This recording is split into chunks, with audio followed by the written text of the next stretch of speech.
El último faraón no murió en batalla, murió sola, en una habitación cerrada, con una serpiente en la mano, mientras el hombre que la había conquistado esperaba afuera para exhibirla encadenada por las calles de Roma. En ese instante, 3000 años de civilización se convirtieron en un desfile de trofeos. Pero lo que nadie supo entonces, lo que todavía hoy casi nadie se detiene a examinar, es que Egipto no cayó ese día, llevaba siglos destruyéndose desde adentro, y quienes lo destruyeron no eran sus enemigos, eran exactamente las personas que habían jurado protegerlo. Si Egipto fue tan eterno, tan invencible, tan absoluto, ¿por qué no hubo nadie dispuesto a morir por él cuando llegó el momento? El sacerdote sabía lo que iba a hacer y lo hizo de todas formas. No era un traidor por instinto, era un hombre que había pasado décadas aprendiendo cómo funciona el poder y que frente a una decisión precisa eligió el lado con más tierra, más grano, más futuro. Sin que ninguna crónica lo registrara con ese nombre, Egipto comenzó a romperse desde adentro. Para entender lo que se rompió, hay que ver lo que existía. Hace 4500 años, en el valle que el desierto abraza desde ambos lados, un estado logró algo que ninguna civilización anterior había alcanzado: convertir la muerte en arquitectura. Las pirámides de Giza no eran tumbas, eran una declaración política de brutalidad abstracta que decía, en piedra, para cualquiera que las mirara desde cualquier punto de la historia: nosotros somos permanentes y tú eres temporal. El faraón no era un rey, era el eje entre el mundo visible y el invisible, el único cuya existencia mantenía el orden del universo en funcionamiento. Si el faraón caía, no caía un gobierno, caía el cosmos. Esa idea fue la mayor fuente de poder que ninguna civilización ha generado, y fue exactamente el mecanismo de su destrucción. Porque si el faraón era un dios, alguien tenía que hablar con los dioses en su nombre, interpretar sus deseos, administrar sus tierras, recaudar sus ofrendas. Ese alguien era el sacerdote, y el sacerdote descubrió que ser intermediario entre un dios y su pueblo es la posición más poderosa que existe, porque nadie puede verificar lo que el dios realmente quiere. Durante el Imperio Antiguo, mientras los faraones levantaban las estructuras más precisas que manos humanas han construido, el aparato sacerdotal crecía como una sombra que aún no tapaba el sol. Pero crecía. Cada templo era tierra exenta de impuestos. Cada donación real transfería riqueza del Estado a la institución religiosa de forma permanente. Cada generación de faraones financiaba el poder del único grupo capaz de desafiarlos. Aquí la historia que te enseñaron falla en un detalle que cambia todo. Los constructores de las pirámides no eran esclavos.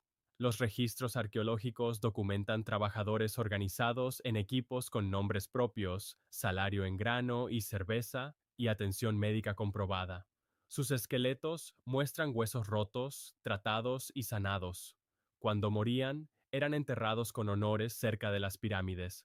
La imagen del esclavo encadenado fue inventada por Heródoto, un griego que visitó Egipto 2000 años después y escribió lo que quería creer. Roma amplificó esa versión para justificar su conquista. Occidente la heredó porque era más dramática que la verdad. La verdad es más incómoda. Egipto construyó sus maravillas con personas que creían en el proyecto y aún así colapsó. El primer derrumbe llegó al final del Imperio Antiguo. Los faraones de la sexta dinastía habían donado tanta tierra a templos y nobles provinciales que el Estado ya no tenía recursos para funcionar. Las inundaciones fallaron durante años, las cosechas se perdieron, el hambre llegó y el gobierno no podía responder.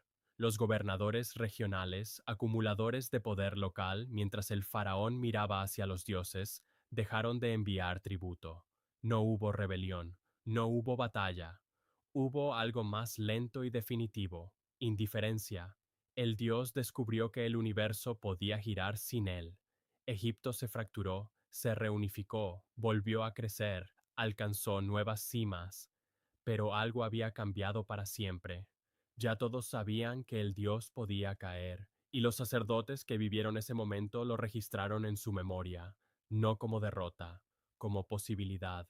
El hombre que abrió las puertas no se llamaba traidor, se llamaba gobernador. Los Hicsos entraron a Egipto por el norte sin que nadie los detuviera porque alguien en el delta llevaba décadas dejándolos entrar en partes pequeñas. No fue una invasión, fue una infiltración que se convirtió en ocupación el día que los guardias dejaron de importar. Ese patrón se repitió durante los siguientes 1000 años. Los asirios, los persas, los griegos, con Alejandro. Cada vez que un ejército extranjero cruzó la frontera, encontró lo mismo, una facción interna que prefería al invasor sobre el faraón vigente, no porque los invasores fueran mejores, sino porque eran nuevos, y el nuevo podía redistribuir las tierras del antiguo. Lo que casi ningún libro de historia básica menciona es esto: los Hicsos introdujeron el carro de guerra, el arco compuesto y el caballo. Cuando los expulsaron, los faraones del Imperio Nuevo usaron exactamente las armas que sus conquistadores les habían dejado. Ramsés II no hubiera sido Ramsés II sin los Hicsos. El mayor faraón guerrero de la historia fue construido en parte por la ocupación que lo precedió. El Imperio Nuevo cometió los mismos errores con más grandeza. Ramsés III rechazó la invasión de los pueblos del mar, una coalición que destruyó casi todas las civilizaciones del Mediterráneo oriental en menos de 50 años. Hititas, micénicos, chipriotas, ugaríticos desaparecieron. Egipto resistió. Esa victoria se grabó en piedra en Medinet Habu y todavía existe. Lo que no se grabó en piedra fue lo que ocurrió después. Los archivos de Ramsés III documentan la primera huelga laboral de la historia humana. Los trabajadores de Deir el Medina dejaron de trabajar porque el gobierno no les había pagado en 2 meses. Cruzaron las murallas de la necrópolis, se sentaron frente a los almacenes del templo y exigieron su grano. El Estado que había derrotado a los pueblos del mar no podía alimentar a sus propios trabajadores. 4 años después, alguien dentro del palacio intentó asesinar a Ramsés III. El papiro judicial de Turín registra el proceso completo. La conspiración venía desde el harén. La organizó una de sus esposas para colocar a su hijo en el trono. Participaron funcionarios de alto rango, jefes militares y al menos un sacerdote. No era una conspiración de enemigos, era una conspiración de las personas más cercanas al Dios viviente. El análisis forense de la momia de Ramsés III en el año 2012 encontró que su garganta había sido cortada. El Estado ejecutó a los conspiradores, declaró la victoria y nadie escribió en ninguna pared que el faraón había sido asesinado. El dios no podía morir, entonces no había muerto. Los faraones que siguieron se llamaron Ramsés hasta el 11 porque el nombre era más fuerte que la persona. El sumo sacerdote de Amón terminó gobernando el sur mientras un faraón sin poder real gobernaba el norte. Dos gobiernos paralelos, ninguno suficientemente fuerte para destruir al otro, ninguno suficientemente honesto para admitir que Egipto ya no era uno. El enemigo no estaba afuera, nunca había estado afuera. Estaba donde siempre estuvo, en la persona que sostenía el incienso frente al altar, en el funcionario que sellaba los documentos reales, en el general que entrenaba tropas para proteger un estado que había decidido, en silencio, que prefería heredar sus ruinas antes que vivir bajo su orden. Y en el norte, una fuerza nueva miraba hacia el sur, haciendo la misma pregunta que todos los invasores anteriores se habían formulado antes de cruzar la frontera. Si sus propios sacerdotes no lo defienden, ¿por qué habríamos de temer nosotros? El sacerdote del final y el gobernador del principio eran el mismo hombre, solo que separados por 1000 años. Eso es lo que el tiempo hace con los patrones, los vuelve invisibles. Cuando algo se repite con suficiente distancia entre repetición y repetición, deja de parecer un sistema y empieza a parecer mala suerte. Egipto no tuvo mala suerte durante 3000 años. Egipto construyó con una precisión que debería inquietarte el mecanismo exacto de su propia destrucción y lo llamó orden sagrado. Tú has estado mirando contando esta historia como si fueran dos hilos separados, el poder sacerdotal creciendo desde adentro y los invasores llegando desde afuera. No eran dos hilos, eran el mismo movimiento visto desde ángulos distintos. La distancia entre esos ángulos fue lo que permitió que nadie lo viera completo hasta que ya no había nada que salvar. Cada vez que un sacerdote acumulaba tierra que ya no tributaba al Estado, el ejército tenía menos grano. Cada vez que un gobernador provincial recibía poder que nunca devolvía, la frontera tenía menos soldados. Cada vez que un faraón compraba lealtad religiosa con donaciones de templos, estaba financiando a los hombres que, una generación después, decidirían en silencio si el dios merecía ser defendido. El invasor no rompía el muro. Llegaba el día en que el muro ya no existía y simplemente caminaba. Los persas conquistaron Egipto sin una batalla decisiva que justifique el peso del resultado. Cambises entró porque el último faraón nativo gobernaba un estado donde los mercenarios griegos y carios peleaban mejor que los soldados egipcios, donde los sacerdotes de Memphis preferían negociar sus privilegios con el nuevo poder antes que resistirlo, y donde la población había visto tantos faraones caer que el concepto de Dios viviente había perdido su carga específica. No había incredulidad, había agotamiento, el reencuadre que cambia todo llega aquí. Egipto no fue conquistado porque sus enemigos eran más fuertes, fue conquistado porque sus propias instituciones habían aprendido a sobrevivir a cualquier faraón. Los templos existían antes de cada faraón y existirían después. Los sacerdotes habían sobrevivido al colapso del Imperio Antiguo, a los Hicsos, a la herejía de Akenatón que intentó borrarlos de un golpe, al derrumbe del Imperio Nuevo. Habían sobrevivido a todo porque habían aprendido una sola lección que ningún faraón quiso escuchar. El que controla los graneros controla al Dios. No lo sirve, lo controla. Cuando Alejandro entró a Memphis, los sacerdotes no lo rechazaron. Lo coronaron. Lo declararon hijo de Amón. Le dieron el mismo título que a Tutmosis, que a Ramsés, que a todos los que habían venido antes. Alejandro no conquistó Egipto, fue adoptado por el único sistema de poder que había demostrado ser más permanente que cualquier faraón, y aquí la paranoia se vuelve completamente legítima. Si los sacerdotes coronaron a Alejandro con la misma ceremonia que a los faraones nativos, la pregunta que deberías estar haciéndote es esta: ¿cuántas veces antes habían hecho exactamente eso? ¿Cuántas veces la institución que se presentaba como guardiana de la identidad egipcia había decidido en privado que cualquier poder que garantizara sus tierras y sus títulos era, por voluntad de los dioses, el poder legítimo? La respuesta está en los registros, y los registros dicen que ocurrió más veces de lo que la historia oficial de Egipto está dispuesta a sostener. Si malinterpretaron esto durante tanto tiempo, que más en esta historia estuvieron mirando al revés desde el principio. Cleopatra no perdió Egipto en Accio, lo recibió ya perdido. Eso es lo que ningún relato sobre ella dice con suficiente claridad, porque la imagen de la última reina es demasiado poderosa para complicarla con la verdad. Cleopatra Sepna heredó un estado que llevaba 200 años siendo administrado por una dinastía que no hablaba egipcio, que gobernaba desde Alejandría, una ciudad construida por y para griegos, y que había convertido el trono de los faraones en una pieza de ajedrez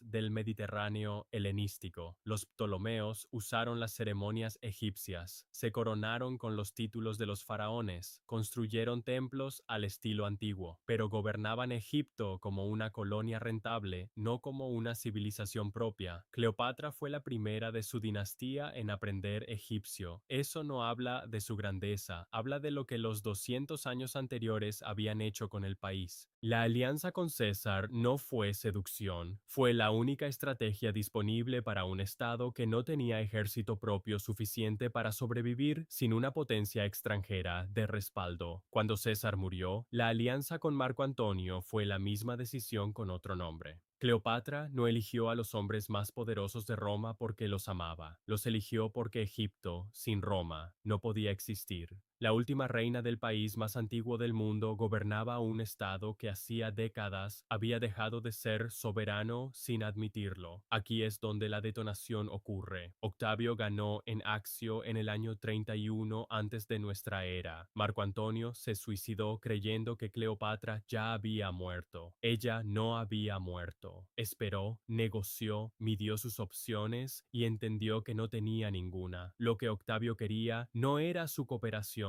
la quería a ella encadenada en el desfile triunfal de Roma como prueba viviente de que el último pedazo del mundo helenístico había caído bajo el orden romano. Cleopatra eligió la serpiente, no como derrota, como la única decisión que le quedaba donde ella controlaba el resultado. Tenía 39 años, había gobernado durante 22, había mantenido a Egipto funcionando con el peso de Roma encima durante 2 décadas. Y al final, lo que eligió fue no aparecer en el desfile. Octavio la enterró con honores junto a Marco Antonio, no porque la respetara, sino porque una reina muerta era más útil que una reina viva que podía convertirse en símbolo de resistencia. Egipto se convirtió en provincia romana ese mismo año, pero la detonación real no fue política, fue algo más silencioso y más permanente. Los últimos jeroglíficos conocidos fueron grabados en el templo de Philae en el año 394 de nuestra era. 400 años después de que Roma tomara el control, alguien todavía sabía escribir en el sistema que los faraones habían usado durante 3 milenios. Luego, ese alguien murió o no tuvo a quien enseñarle, y la escritura que había registrado la historia más larga de cualquier civilización se volvió silencio puro. No hubo un día en que Egipto murió, hubo un día en que nadie quedaba que pudiera leer lo que Egipto había escrito. Las semillas plantadas en la parte 1 detonan aquí con todo su peso. El sacerdote que acumuló tierra en lugar de defender al faraón, el gobernador que abrió las puertas, el sistema que aprendió a sobrevivir a cualquier dios viviente, todo convergió en este punto exacto, no como tragedia accidental, como resultado inevitable de un mecanismo que nadie quiso detener porque cada pieza del mecanismo se beneficiaba de que siguiera girando. Lo que quedó fue piedra, mucha piedra, y el silencio más largo de la historia humana. Roma no destruyó Egipto. Roma se convirtió en Egipto sin saberlo. Esa es la ruptura final, la que obliga a volver al principio y mirar todo de nuevo con los ojos correctos. Cuando Octavio tomó Egipto, Roma absorbió algo que no sabía cómo contener. Los emperadores romanos comenzaron a construir templos con jeroglíficos. Calígula, Nerón, Trajano, Adriano, todos aparecen en los muros de templos egipcios con los títulos y las coronas de los faraones, ejecutando los rituales exactos que Ramsés había ejecutado 1000 años antes. No lo hicieron por respeto cultural, lo hicieron porque descubrieron que gobernar Egipto era imposible sin adoptar la arquitectura de poder que Egipto había inventado. El sistema sacerdotal que había sobrevivido a los hicsos, a los persas y a los griegos sobrevivió también a Roma. Simplemente coronó a los nuevos dueños con la misma ceremonia de siempre. El culto a Isis se expandió por todo el Imperio Romano hasta llegar a Britania. Una diosa egipcia fue adorada en los límites del mundo conocido, mientras Roma creía estar borrando a Egipto del mapa. Los obeliscos fueron llevados a Roma como trofeos y terminaron siendo los monumentos más visibles de la ciudad que había conquistado al país que los construyó. Hoy hay más obeliscos egipcios en Roma que en Egipto. El cristianismo que Roma adoptó en el siglo IV absorbió estructuras teológicas que llevan la huella inconfundible del pensamiento egipcio: la resurrección del cuerpo, el juicio del alma después de la muerte, la intercesión divina, el Hijo del Dios nacido de una virgen. Estas ideas existían en el sistema religioso egipcio durante 2000 años, antes de que Roma las sistematizara en una nueva forma. Los primeros monjes cristianos vivieron en el desierto egipcio, siglo. La tradición monástica que definió a la iglesia medieval nació exactamente donde los sacerdotes de Amón habían construido su poder. Aquí la lente se rompe completamente. Tú no has estado mirando la historia de una civilización que cayó. Has estado mirando la historia de una civilización que se filtró hacia adentro de todo lo que vino después, tan completamente que sus herederos nunca la reconocieron como fuente. El calendario que usas tiene raíces en el calendario egipcio que los astrónomos de Alejandría refinaron y Roma adoptó. La figura del gobernante sagrado cuyo poder viene de los dioses, que atraviesa la monarquía medieval europea, la iconografía papal, la arquitectura del Estado moderno, tiene su forma más antigua en el faraón, que era el eje entre el cosmos y la tierra. El sacerdote del imperio antiguo que acumuló tierra en lugar de defender al dios, no destruyó a Egipto. Creó el modelo que todas las instituciones religiosas de Occidente heredaron y perfeccionaron durante 2000 años. La iglesia medieval, con sus tierras exentas de impuestos, sus intermediarios entre Dios y el pueblo, su poder para coronar y destronar reyes, no inventó ese sistema, lo recibió. El hilo que abriste al principio de esta historia no se cierra aquí, se extiende. Cleopatra murió para no aparecer encadenada en el desfile de Roma. Pero Egipto apareció de todas formas, no encadenado, sino disuelto, distribuido en cada institución, cada calendario, cada imagen del poder sagrado que Occidente construyó sobre sus ruinas sin reconocer los cimientos. La última línea de jeroglíficos grabada en Filé en el año 394 no fue un final, fue la firma al pie de un documento que Occidente llevaría consigo durante 2000 años sin poder leerlo, y todavía lo lleva.